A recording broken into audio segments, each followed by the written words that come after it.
You know. Thank you. Okay. Thanks very much. Thanks for letting me in. I have a question for Minister Harris. The question is on. I noticed in your statement on the ORCOG report, and I want to start by saying I do have ideological issues with the way Cervical Check has been outsourced. And I acknowledge that, but I also acknowledge that you need and want, and I accept that women have to have confidence in Cervical Check, that it has to be used, that it's a good thing, that it saves lives. So if you just get that out of the way, I'm not confused about it at all. But I am very confused about one aspect of the ORCOG report, and that is that I had a look at the NHS screening programme's guidance for applying duty of candour and disclosing results. And in it, on page 6, I'll just quote it because you might want to look at it afterwards. They say, sometimes it can be hard for screening service to know how to distinguish between a false negative, false positive that has occurred because of the limitations of screening and a false negative, false positive that has occurred because, in italics, something else has gone wrong.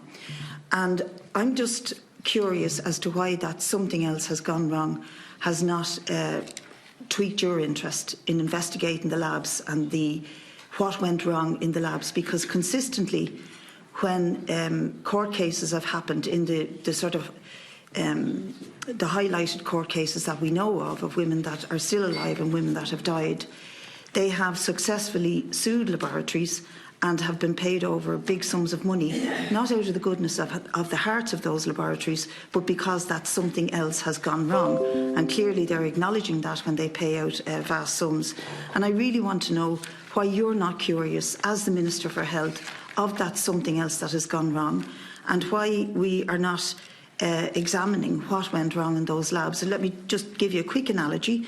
If there was an accident in Dublin Airport and 5 or 6 people were killed, would we investigate the causes and what might have gone wrong, or would we say that those deaths are within the statistical norms of aviation globally, and that now we know that Dublin Airport is working and running to health and safety standards? So why would we bother investigating what went wrong? I just would like an answer from your point of view why you're not interested in investigating what went wrong in those labs, because it's connected with my consistent appeal for the figures of where the 221 women's tests came from, where the smear tests were carried out, what labs.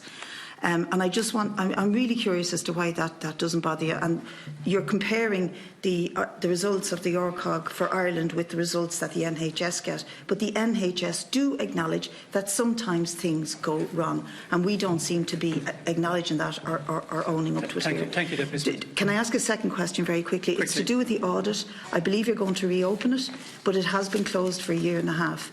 And in that year and a half, some women have had very serious results. And the best friend of my secretary, who works here in the Dáil, is dying from cervical cancer.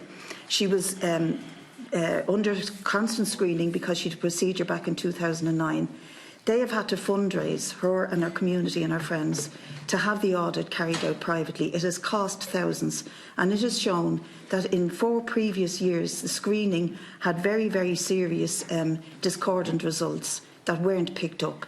And then all of a sudden she's diagnosed with stage 4 cancer. Thank you, Deputy. What can you do for women like her who are caught between when the audit closed and when it's going to reopen, and when will it reopen? Thank you, Deputy Smith. So there was 3 banks of questions there. So yeah. Thank you. I'll get the answer and pick it up. Thank you. Responses. I'm happy to do that. Well, we're going to start the responses now. So Mr. Woods. For Senator Byrne on the blood clinic in